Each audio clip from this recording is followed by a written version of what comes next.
What's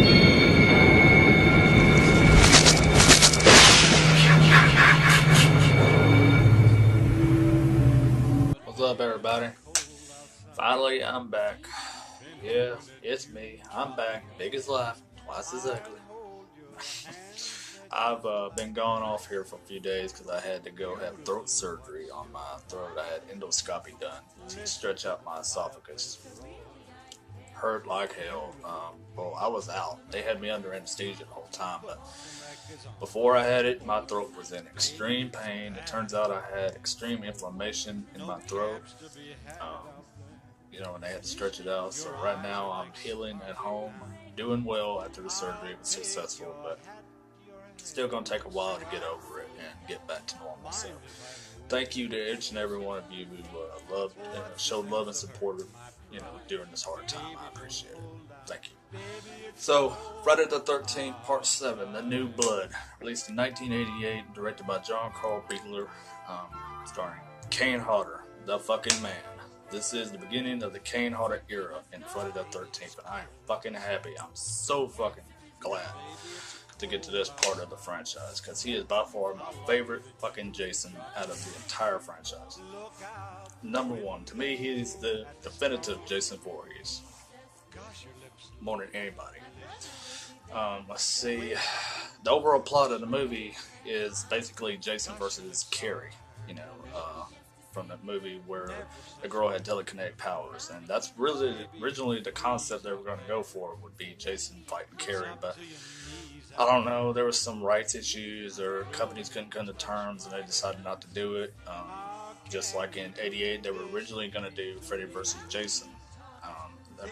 Then again, like I said, New Line had the rights to Freddy, Paramount owned the rights to Jason, so they couldn't come to terms. They wanted to, they really wanted to, I think they could have, but they just wanted to be dicks and make us wait 20 fucking years later. And we get 2003's Freddy vs. Jason, which to me sucked, because we didn't get Kane Hodder back as Jason, and that's who the fans wanted to finally go up against Freddy. But it would have been so much better if they'd have made the movie in the 80s, because you would have had Robert Englund in his prime as Jason. You would have had Kane Hodder in his prime as... My bad. Robert Englund as Freddy, and Kane Hodder as Jason. So, yeah, that kind of sucked. I didn't like that, That's really the main thing that lets that movie down for me. It's a big negative for me that they didn't have Kane Hodder and they got Ken Kurzinger, stunt double from Part 8. But anyways, I'm going to go ahead and get into my likes of this one, and then I'll hit you with my dislikes. Starting with my likes, like I said, Kane as Jason, just fucking phenomenal, amazing, just one of the best. I liked his look as Jason in this. It was badass. I love how John Carl Biegler incorporated all the damage Jason had taken and endured over the years leading up to the events of Part 7. The propeller damage from Part 6, all the steel gate post stabs that he got from Tommy, all that's in there. You can see his rib cage and all that shit. His spinal cord is exposed. It's just, everything about it just screams badass. There's not another word to describe how Jason looked in The New Blood. I just love it. The chain hanging down was fucking cool as fuck. I really enjoyed that. I thought it was really cool. The music in it. Harry Manfredini and this other guy composed 2 different scores for it, and they jive very well together in this one. So I thought that was really cool. It was really awesome to do that. I really enjoyed that. Let's see. Tina. Laura Park Lincoln as Tina. She was pretty damn cool. I really enjoyed her as a final girl. A lot of people don't like Tina for some reason. Now, I don't understand the hate that she gets, because I thought she did a damn good job playing this sympathetic, broken character who accidentally killed her father at the beginning of the movie, set years prior to this. It was probably a few years after Jason had been chained to the bottom of the lake by Tommy Jarvis. And her father was a drunk asshole, an abuser, and slapped her mom around whenever he'd get drunk. And Tina goes out to the middle of the lake in one of the boats, and her dad comes out trying to beg her back to the shore, to get out of the lake, because they probably knew what was going on. I wonder if he even knew Jason was in there. Maybe so, but it doesn't work, because Tina ends up focusing on him and making the deck collapse underneath him, and he drowns. So it's really a tragic story when you think about it, that she's got to live with this guilt of killing her father. And then you got this asshole named Dr. Cruz, who is this psychologist that has been appointed to her case over the years. And at first you think he's a nice guy. At first you think he's there coming to Crystal Lake just to help her confront her fears and face her ultimate fear of all time, is the guilt over her father's death, by going to where it actually happened, her childhood home where this took place. And in a lot of real life situations, that's called confrontation strategy. You know, that's actually a strategy they use in psychology when you're trying to overcome a fear. If you face it, you know, it could help you get over it. Sometimes it don't. Facing your fear doesn't always conquer it, as we find out in these films. But then we find out later in the movie that Dr. Cruz is a real dickhead. He's got a real sinister plot behind him, and it's not as it seems, you know. He's not really there to help Tina. He's there to fuck with her and make her way worse than she really is, for his own benefit, for his own fucking sick-ass study of this telekinetic power. He goes out of his way to make her crazier and just unhinged as possible. He's trying to get the most elaborate reaction from her to study the power that she has and how fucked up she is. And that's just like the most sick shit ever, because she's already damaged. And this fuckface is going out of his way to make her life a living hell just for his benefit. So. And he even goes as far to sacrifice her mom to Jason at one point in the movie.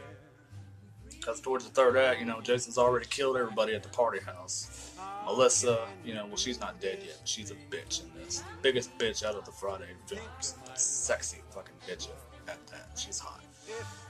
There was one good pair of tits in this. Robin, the stoner girl who hooked up with the other stoner guy, David. She had a sweet rack. Pretty hot. Her friend Maddie was a sexy nerd. She died too.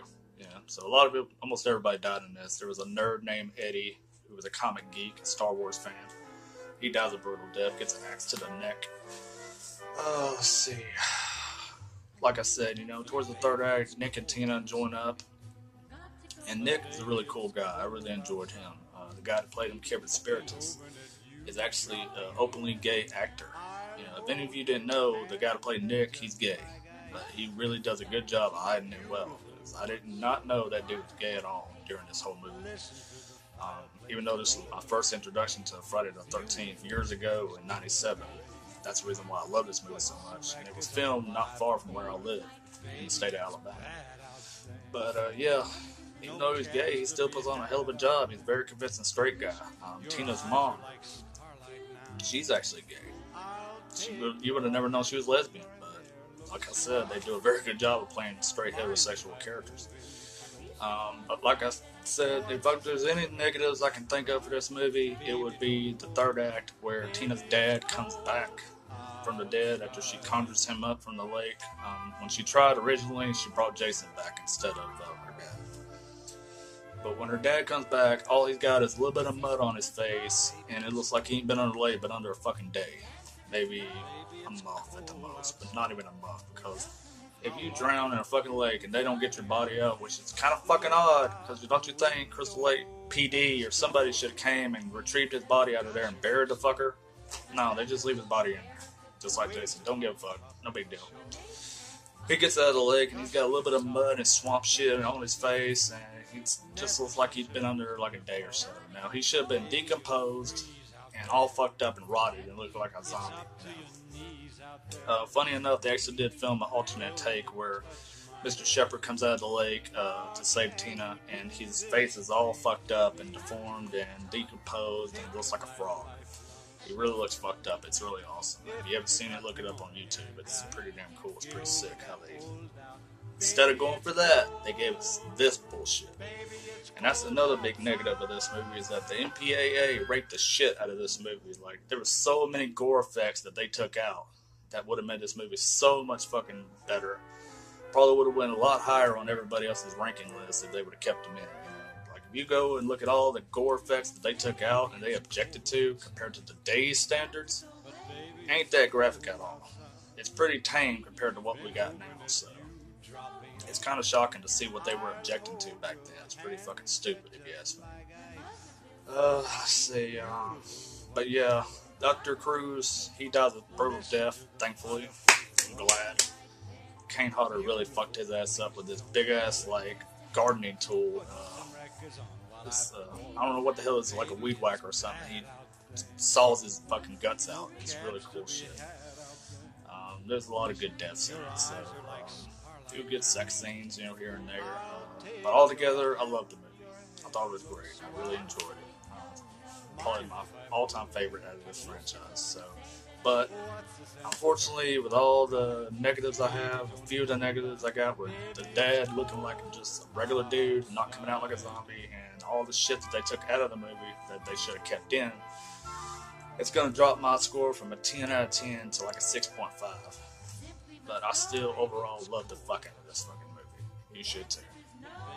So yeah, that's my review of Part 7, The Newblood. And I will try to get to Part 8 sometime this week.